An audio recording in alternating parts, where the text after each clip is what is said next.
ilé yín ò ní dàrú mà ẹ kú kalẹ̀.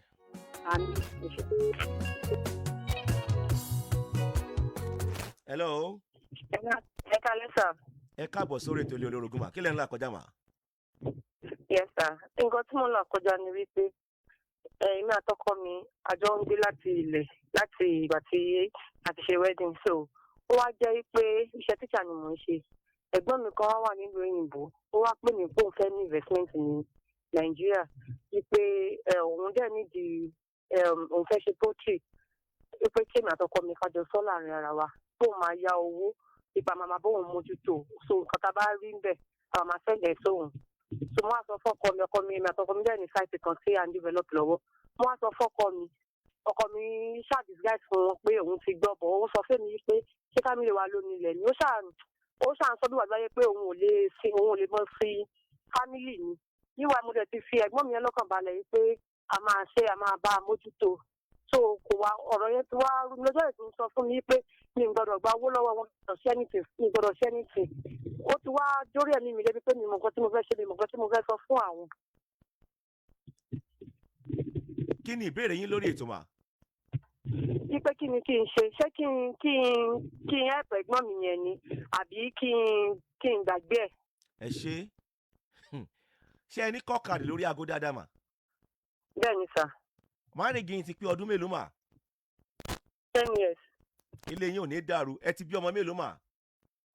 3. Ẹ máa jèrè àwọn ọmọ yẹn pẹ̀lú agbára Ọlọ́run. Àmín Jésù. Kí ni èjì yín mà? 35. Kí ni èjì ọkọ yín? 38. Ẹ jẹ́ n sọ àṣírí kan fún wa lórí ètò lálẹ́. Tẹ́ ẹ bá rántí October last year, ẹ̀yin tẹ́ ẹ̀ ń follow mi dáadáa. Mo wà ní Canada, mo kọ́ lọ sí US, láti bẹ̀ mo wọ Canada. Nígbà tí mo dé US, àwọn tèmi tó wà ń bẹ̀.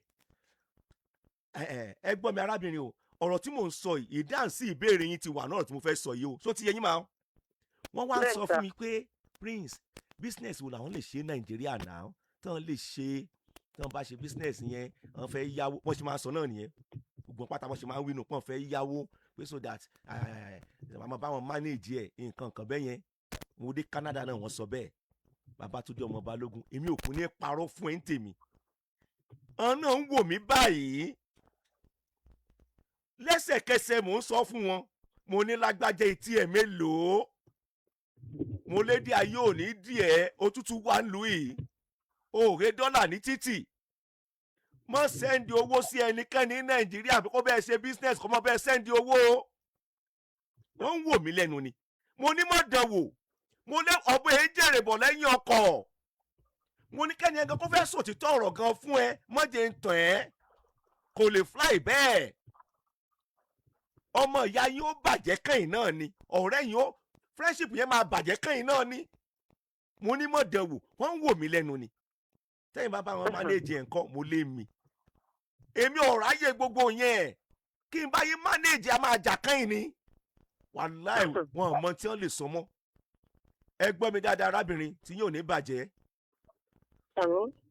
Ṣé ẹ rí ọkọ yín ọmọ tá a bí nílé ọgbọ́n ni? Ó possible kò jẹ́ pé ó mọ̀ọ́mọ̀ yẹ́lẹ̀, kò sí bẹ́ẹ̀ ṣe gbowó lọ́wọ́ ẹ̀gbọ́n yín tẹ́ bá wọn rán poultry yẹn ẹ mọ̀ jẹ́ ń tàn yín. Àárín yín ọ̀mọ̀ ní bàjẹ́. Ẹ mọ̀ níṣẹ́ ti yín lọ́wọ́. Ẹ mọ̀ ní wàhálà pẹ̀lú fámìlì yín. Ẹ jẹ́ kó yé ẹ̀gbọ́n yín yẹn pé ẹ tún wà àwọn factors kọ̀ọ̀kan. Ẹ̀gbọ́n mi ẹ̀fẹ̀ kan fowó yín sọ́wọ́ o. Ẹ mọ̀ ti torí sílé kan sílé méjì tẹ́yìn náà máa rí lórí ẹ̀ mà. Ẹ mọ̀ fi bà ọmọ ìyá yín jẹ́. Àkọ́kọ́ nìyẹn. Ẹlẹ́ẹ̀kejì, ọkọ yín ò tún wá support yín. Èmi tí mò ń bá yín sọ̀rọ̀ tí òbí bá ṣe bẹ́ẹ̀ fún mi. Orí afẹ́fẹ́ mo wà yìí. Ẹ mọ̀ jẹ́ ń tàn yín. Obì tó bá ṣe bẹ́ẹ̀ fún ọkọ ẹ̀. Tí ọkùnrin yẹn bá fi èpè sín, ìfẹsẹ̀ kọ́ máa fi èpè sín ni o.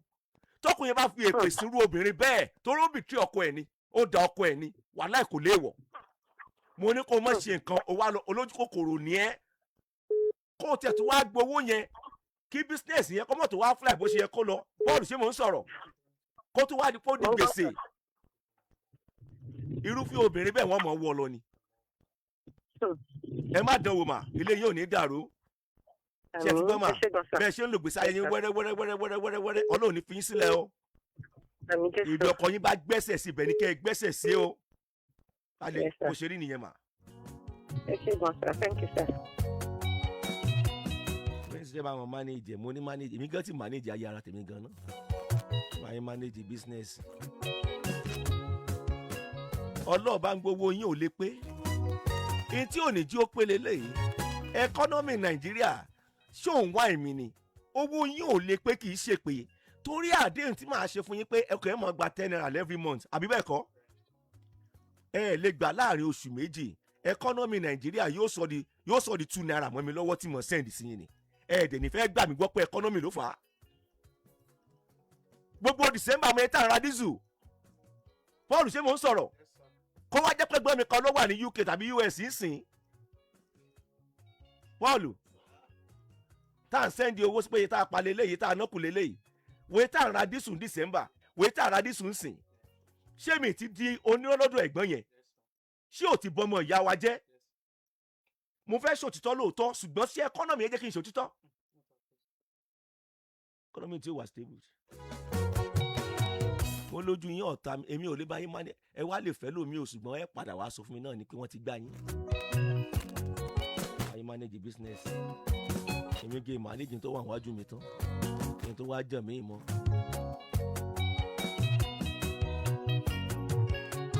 wọ́n ṣe ń sọ̀rọ̀ mò ń gbé ọkọ̀ lórí ẹ̀ tán bá ní ìfẹ́ center nǹkan mo lójú yín ọ̀tá mi tán wàá mú kíni tán mú CCTV tán wàá fi síbẹ̀ mo lójú yín ọ̀tá mi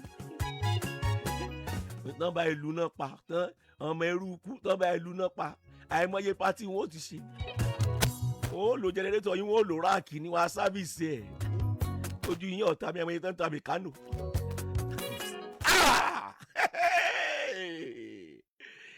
ojú mi rí ẹnu mi kò lè sọ.